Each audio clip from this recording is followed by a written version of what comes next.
right, hello everybody. My name is Stacey Champagne, and I am super excited to share my knowledge on a topic I am very deeply passionate about today. For those of you who don't know me, I am an experienced cybersecurity professional who has primarily focused on insider risk management over the course of my career. I've helped build and lead insider threat functions and programs at Capital One, Blackstone, and TransUnion, as well as manage the information security program at Compass Real Estate. I am the founder and CEO of Hacker and Heels, a company that helps women rise to top positions in cybersecurity, claim six-figure salaries, and create a working culture that supports the next generation of cybersecurity talent. In addition to our courses, membership community, and one-on-one coaching, we provide cybersecurity services to women entrepreneurs and their businesses. A little bit personal about me, I'm a military spouse. I am also a three-stripe Brazilian Jiu-Jitsu white belt. I am a dog mom to a adorable little 50-pound golden retriever who certainly acts like she's a cat, even though she's got the size of, a full-grown dog. I love to travel. My favorite spot so far has been Croatia, and I am obsessed with independent bookstores. I seek them out wherever I go when I'm traveling. So to set us up for success and have everybody on the same page, I want to start off briefly by defining internal and external threats and who or what falls into each category. So I'm going to start with external threats first because there's more types. These are attackers trying to break in from outside of the company, they're nation state APTs, they're cyber criminals, hacktivists, terrorist groups, or potentially just, people out for the thrill, right? These external threats, they start out not having access to any company resources, and they use technical and social engineering tactics to gain access. Now, internal threats, on the other hand, are people who already have or had access to company resources and systems. And so the most obvious group of these types of people are employees, current or former, but also contractors, third-party vendors who you work with can also be considered that internal or insider threat as well. The critical path to insider risk provides a framework for understanding what motivates employees, contractors, and people working for your third parties to commit some sort of insider attack or hostile act against your workplace. And so you've got these different factors: predispositions, stressors, concerning behaviors, and also problematic organizational responses. And it's not to say that the presence of two or three of these things make it any more likely that someone is going to do something, but this is more so like the order from a timing perspective, that if these things were going to motivate someone to do some sort of damage, do some sort of harm against the company, this is typically the order in which indicators show up relative to that actual act. Like, if I drew one more box, it would be like the actual act on that far right there. So let's say someone has a predisposition, like some kind of like personality or social skills issue, and they have that before they ever join your company. It's probably going to be a bit before you see them take action against the workplace, if they ever do. But if someone experiences what we call like a problematic organizational response, like HR doesn't take a complaint that they have seriously, or maybe they're laid off, this is where you want to be careful. If an insider is going to do something, or that internal threat is going to do something, it's likely going to be shortly following that event. But again, I want to emphasize that just because someone has or experiences one or more of these factors doesn't mean that they're certain to be an insider threat or that they'll ever do anything harmful against your company. While these factors are based on hundreds, if not thousands, of historical cases, researchers still agree that there's no way to predict with certainty who will act, despite what cybersecurity vendors out there will want you to believe and market to you. And so that's where we kind of get things wrong with the language around insider risk management. We have to be more careful with our word choices, just to not improperly lead our program partners to believing that insider risk is inevitable in certain types of people. There are many people out there who are surviving arguably, the worst that the world has, thrown at them on a daily basis. And then they still choose a positive path. And so, reasonably, you can identify who might be at a higher likelihood if they've got stuff piling on them, if they were denied a promotion, maybe their debt is spiraling, they're just not getting along with their coworkers. But even with all of that going on, they could still, potentially get their work done and not be an issue. And then, contrast that with, someone else who gets put on a performance improvement plan and, maybe they were underperforming a little bit, but like otherwise doesn't show any of these other indicators here. But that person, the next thing you know, they're deleting stuff in AWS and they're talking bad about the company on social media, or just, acting out against the company at that point.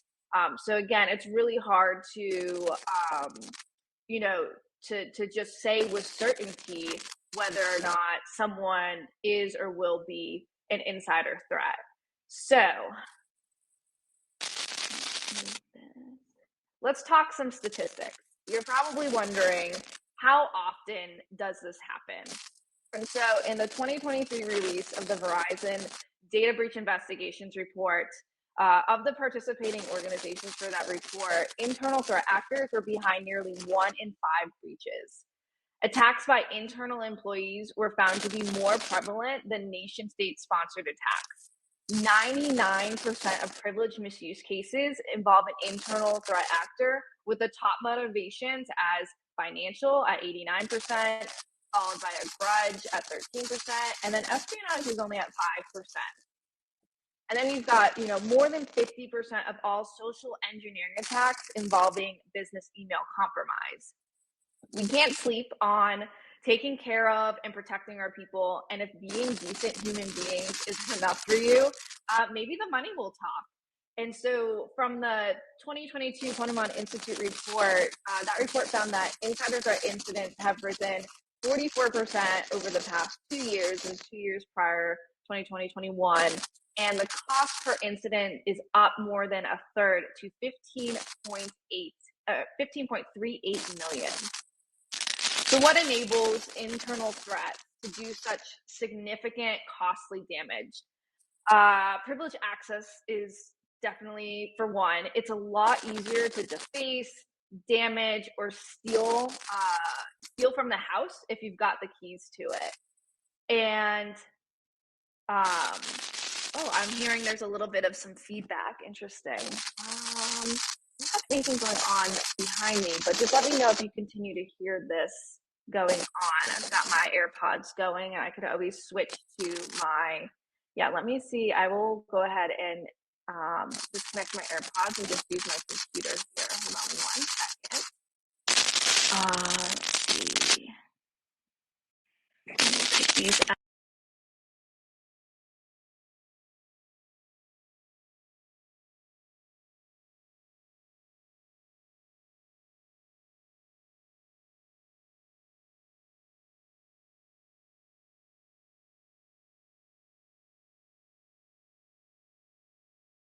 How about now?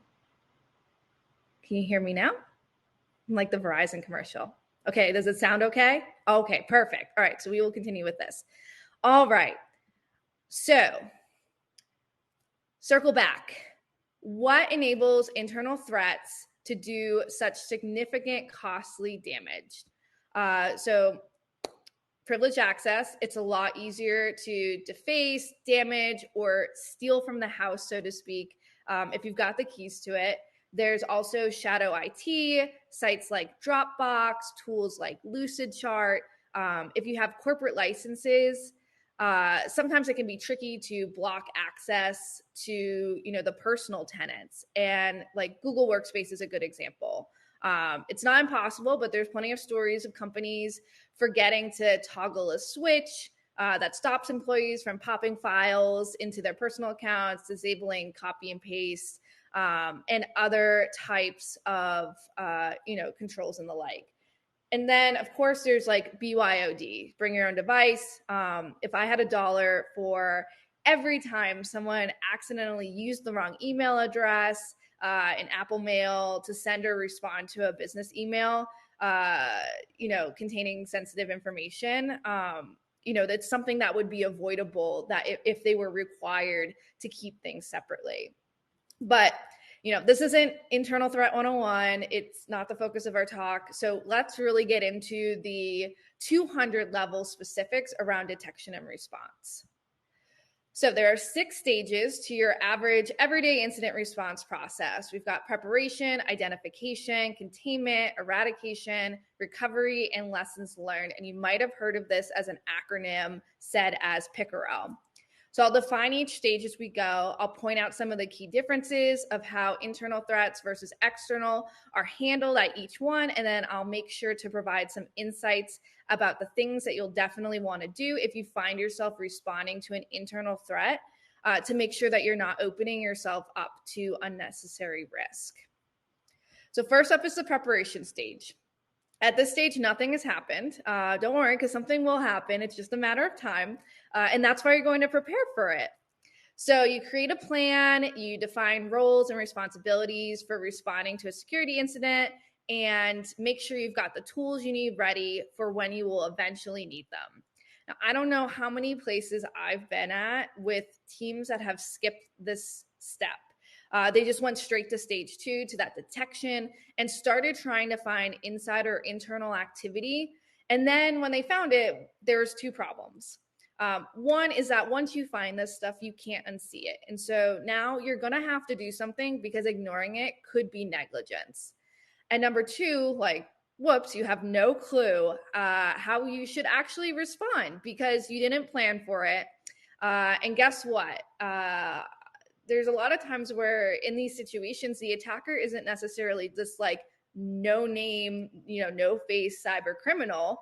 It's like someone it's Chad, it's the VP's executive assistant, and you like these people, you like Chad has snacks at his desk, and it's hard to believe that Chad has been forwarding some pretty damaging communications between the VP and another executive to his personal email. So while the act of preparing is still the same, whether or not you're dealing with an external or an internal actor, the considerations you have to make while you're defining out your procedures, who's going to be involved, when, what actions are you authorized to take, and oversight is going to look different. So going over everything you need to prepare and consider for internal threats would definitely keep us here all night. So I want to just highlight my top 3 questions that you should have answered, as part of this preparation process, and then highlight a few resources you can check out if you want more guidance on how to properly set up a program. So the first question is defining out for your organization, what is the difference between a cybersecurity event and an internal threat incident? So it's kind of like saying that a square can be a rectangle, but a rectangle can't be a square. An internal threat incident can be and can include cybersecurity events, but a cybersecurity event isn't always an internal threat. And some of the things that employees do on the day-to-day, your internal actors, they end up just being plain bad cybersecurity hygiene moves. So does someone accidentally sending a file to their personal email warrant this incident response process as an internal threat incident? It depends. If it's the first time that it happened and there's no other glaring indicators, my experience would suggest probably not. But who's going to make that judgment call? Who even reviews and responds to stuff like that? Is it the SOC? Can they take care of it? Ideally, yes. You don't want an experienced insider threat analysts and investigators dealing with these types of policy violations. You want them focused on doing broader, deeper, more complex analysis and work. So question number 2 is, what legal and regulatory requirements are there when it comes to accessing employee data and monitoring employee activities? So newsflash, the disclaimer on the login screen that says everything you say and do this on this company device will be monitored and recorded isn't necessarily a get out of jail free card, although it's a good first start, right? Depending on which countries you're operating in and what specifically you're doing. even in the US, you may be required to provide details to your employees more specifically. And there are some clauses legally around how you can do things if you're trying to protect against employer misconduct. But the key is that you have to have a clear and compelling argument that what you are doing and all this monitoring is to actually protect against employee misconduct and not again, not to invade someone's privacy. So please work with your legal counsel, your legal teams, when determining exactly what you're going to do to detect and investigate employees. And now question number 3, I already kind of said this, but like, what are you going to do when you find them? When you don't have an investigation process defined and you just wing it, you're opening yourself up to big risk by not having that standardization. And so we'll get into this a little bit later, but having the investigation process defined up front helps protect against bias and partiality. It ensures you're considering all possible scenarios and explanations, not just what you hope might be true to live out your Netflix docudrama dreams. I hate to break it to you, but as I mentioned in the statistics, internal threats are usually not a nation state spy. And I won't say never, but the likelihood is low. And a lot of bad things can happen if you walk into an investigation with your mind made up from the outset and you don't do a proper, thorough investigation. And thorough doesn't mean using all your time and resources every time, every scenario. It's the company deciding as a unit what types of incidents command what levels of rigor. And I could go on this for quite a long time, but we got to keep this moving. So let's get on to identification. This is essentially detection. It's the monitoring for incidents, the indicators of compromise, and determining the scope and impact of the incident. The major difference at this stage that I want to get on my soapbox and harp about when it comes to internal threats is that you have to go beyond the endpoint application and network indicators. You have to get out from behind the glass and you need to go talk to people. So what does that look like? One way it could show up is through manager training. You can attend meetings of managers and leadership, make sure they know about the types of indicators and behaviors you care about and how to report. Your managers are going to have insights on what's being said in meetings, around the office, how that person appears physically. Does it seem like they stopped caring about themselves? Has there been a change in their presence? How they interact with others? Have they conveyed stress about things at home, debts, fighting with the spouse? Could you pick up through that, could you pick that up through chats and IMs?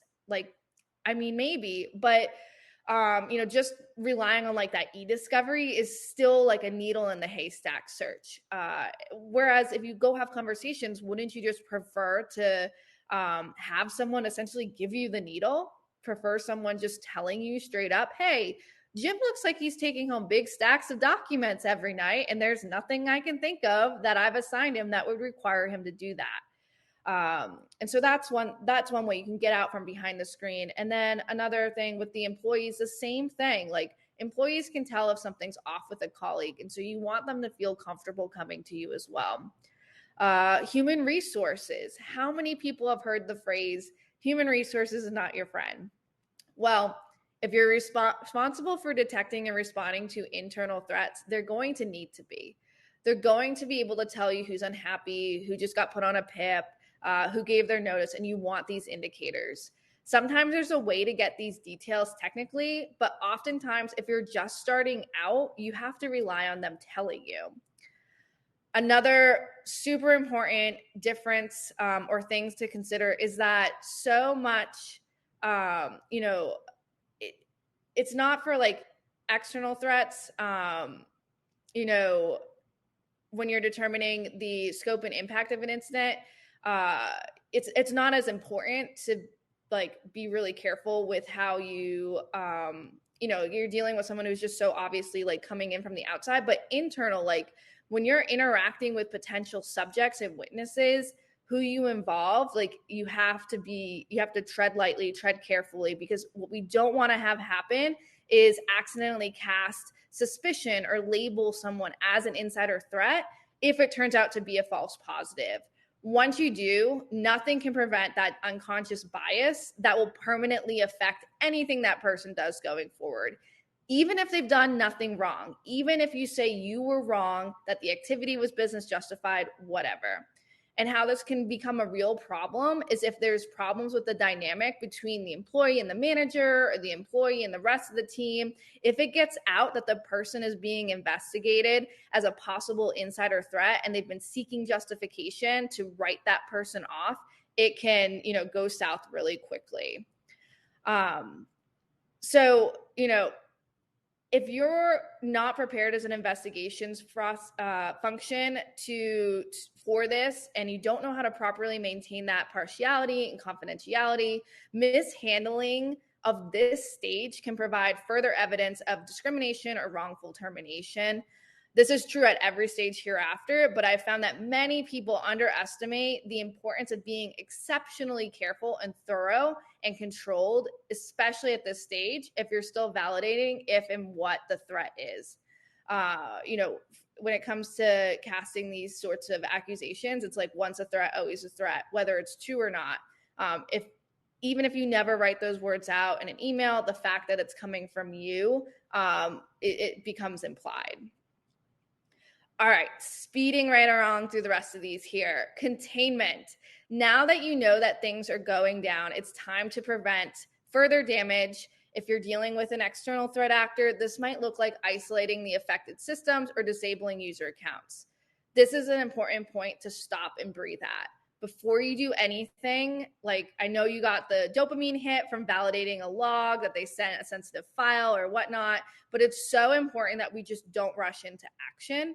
Because when you're dealing with account systems, access involving internal threat, an employee, disabling their account can sometimes do more harm than good. And this can be true for, external threats too, for the same reason, potentially wanting to gather more intelligence on what they're doing, where they're moving things.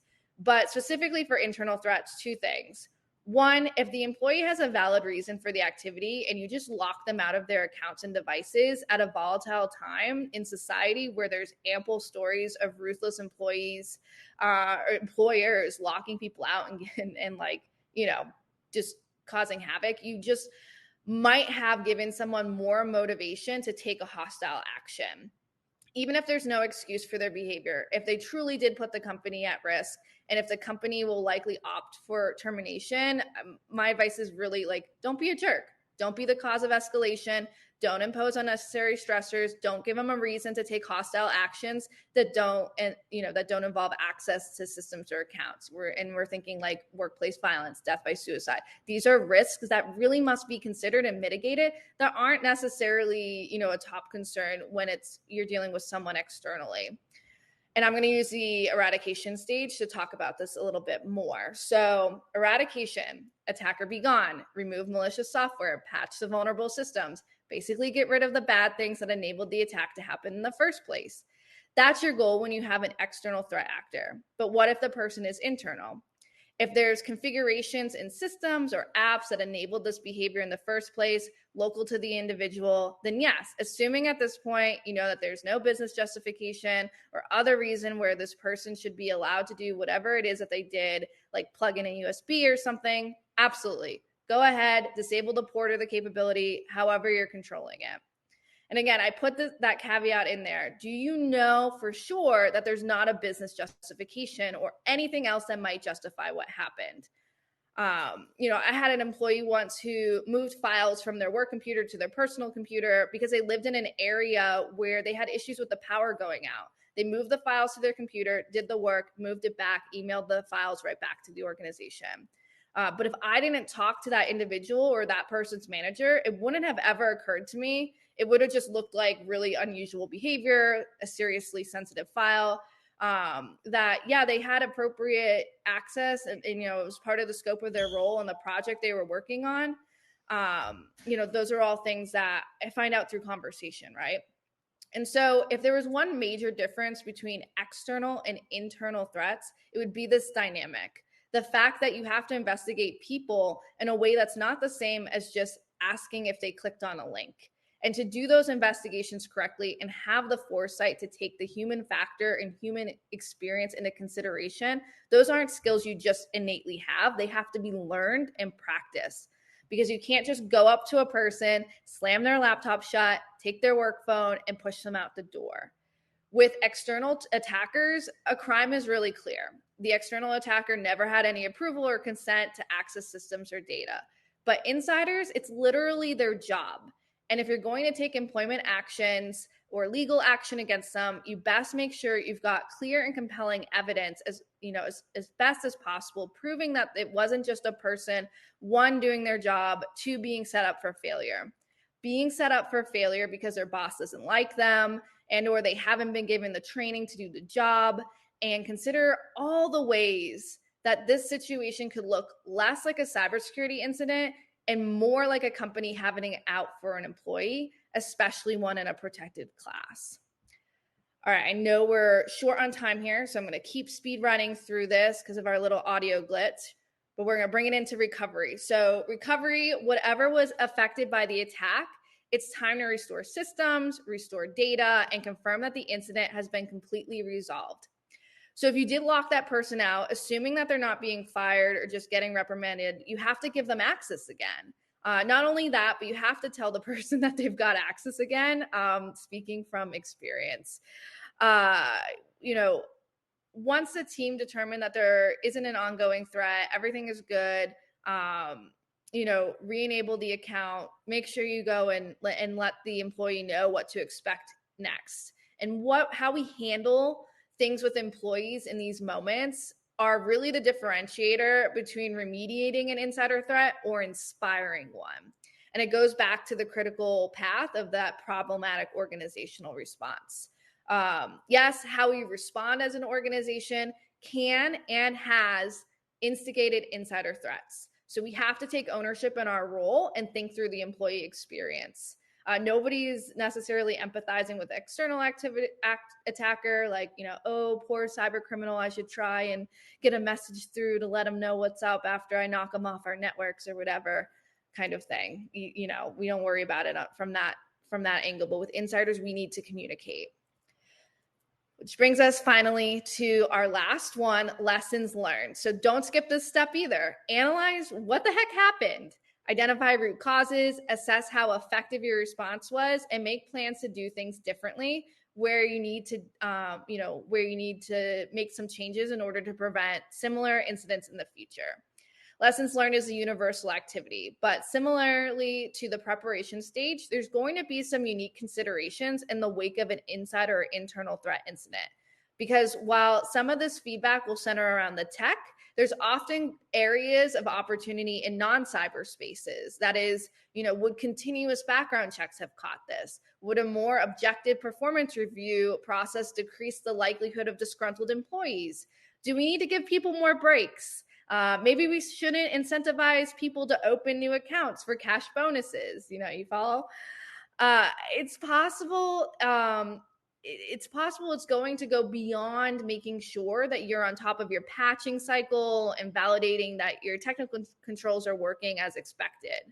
And so that's why I always say, the ultimate goal of an insider internal threat program can be summed up in these two words: vigilance and loyalty. Vigilance for employees to be aware of their actions and how they may be targeted and exploited, and loyalty so that they care enough to pay attention. And if they find themselves with the opportunity to potentially harm the company, agree to a bribe to plug in a USB or provide their credentials to something, they don't. They like the company, the people they work with. They know what resources are available to them. They can get the support that they need, and it's not worth risking jail, even if they believe the likelihood of being caught is low, or the cyber criminal, trying to exploit them, as like a friend or something, right? So there you have it. The differences between internal and external threats. If you have any questions or want to connect and discuss this further, I am happy to connect on LinkedIn and carry on conversations over there. But again, thank you so much, and have a wonderful rest of the time with this conference.